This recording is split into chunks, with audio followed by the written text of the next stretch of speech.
Yummy-licious morning mga Mars. Maulan na naman po. Naku, nga at pagka ganitong malamig ang weather, masarap humigop ng mainit na sabaw. Kaya naman ngayong umaga, perfect na perfect po ang ihahanda namin sa inyo. At ito, ang sinigang. Pero kakaiba ang gagawin nating sinigang dahil sa halip na pork or beef, ang gagamitin po natin ay isda. Ang dalag. Yes. At para turuan tayo kung paano lutuin yan, makakasama natin si Chef Claudette Juarez. Happy morning, Chef! Good morning! Welcome sa Good Morning Club. Good morning! Ayan. Ang ating lulutuin ay kakaibang sinigang. Sinigang. Oo, dahil ito parang may miso na, may sampalok. Pwede pala siyang pagsamahin. Pwede.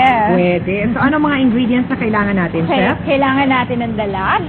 Ito, Inihaw na natin to. Inihaw na natin. Mm-mm. Bago natin ihawin, lalagyan natin ng salt at saka pepper. So, bago ihawin, tandaan, lalagyan ng salt at pepper. Oo. Kaya natin inihaw para matanggal yung lansa. At Hindi na saka kailangan ng luya, Chef? Okay hindi na. Para rin yung lasa ng pagkasunog, matanggal. Okay.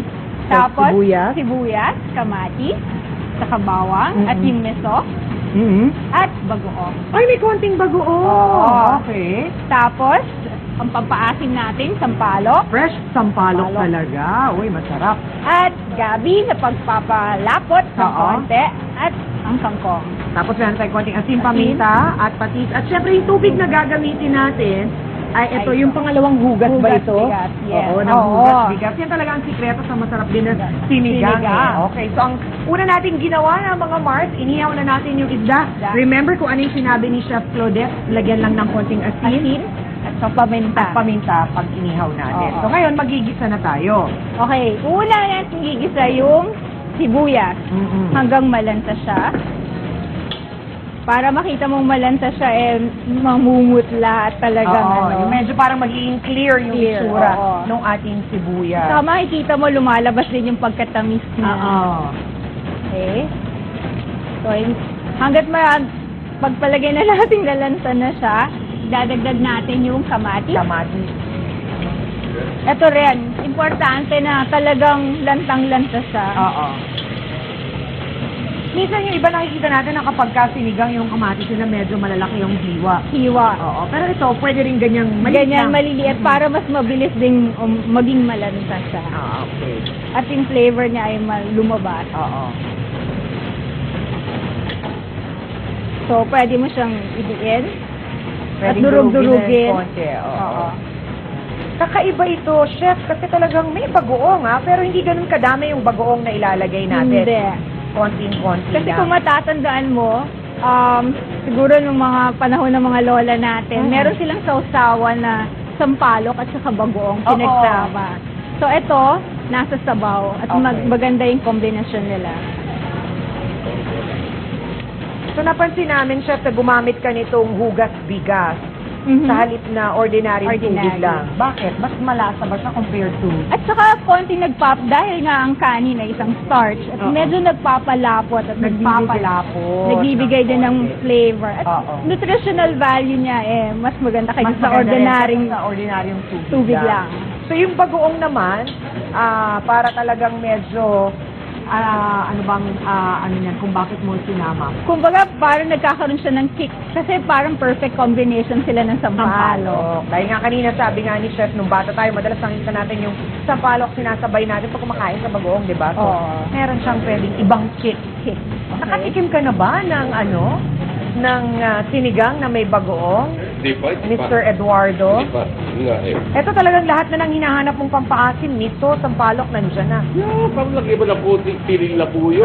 Panalo na. So, Chef, ang susunod natin gagawin? Lalagyan na natin yung Bawang. bawang. Okay. Pagkatapos yung miso, igigisa na natin. So, igigisa na ang miso.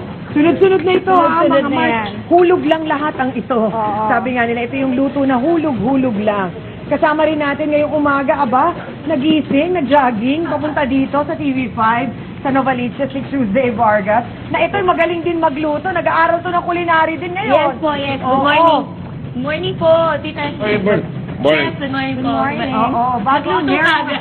Bago ang hair mo ngayon, salamat kay Pin Antonio na sa Lagyan Ayan, Manila. salamat Alam po. Tripan ko po kay Pin Anto. Oo. Kinadkad po yung buhukan. Yes. Si Pete Antonio ba gumawa niyan? Opo, at saka yung Oh, mga ano po doon. Yung pala, by the way, speaking of Pete Antonio, Ah.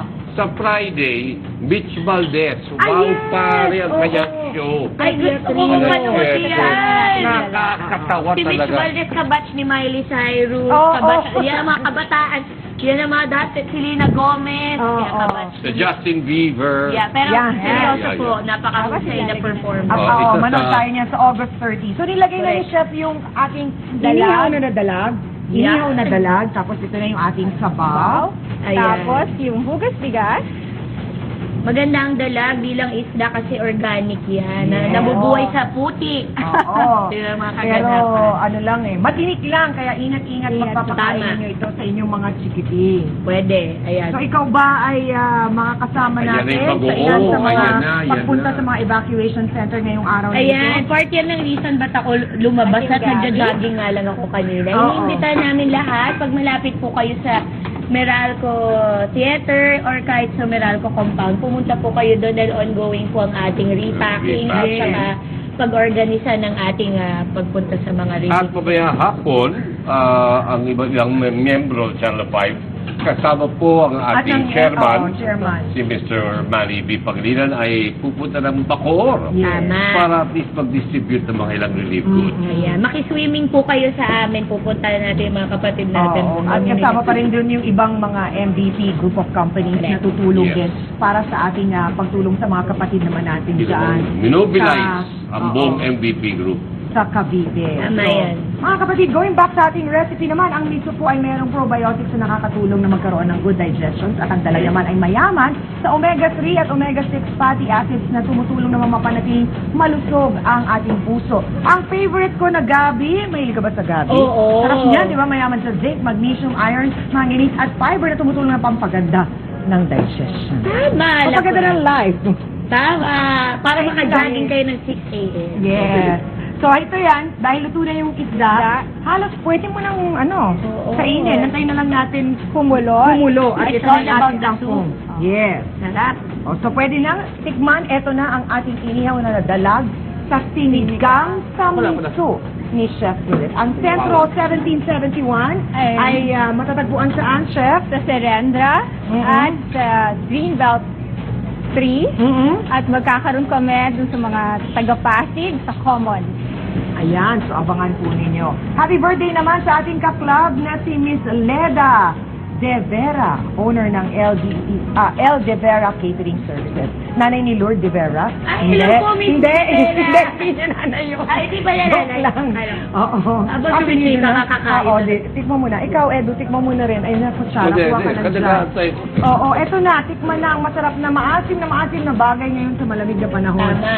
O, May di ba? bagong menu kami rin. Panalo Diyan to. matatagpuan. Ayan. Vitamins Sa po. 1771, pwede nyo Centro 1771. Centro Harapan 1771. masyado daw, Oo. masarap. Maraming salamat, Chef. Thank you. Chef. Nagugulat si Chef. I love you. I love you, Sobrang Chef. active. O, sandali. Maki-update muna tayo kay Shalala Chef, para sa iba give me a pang hug, Chef. Give me a hug, give me a hug. Ika. Eto. Mamaya sa Cavite, mga kasama po na. Bakit ganito? Kala ka ba? Ano lang?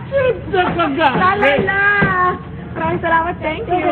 Nagulat na sa happy morning.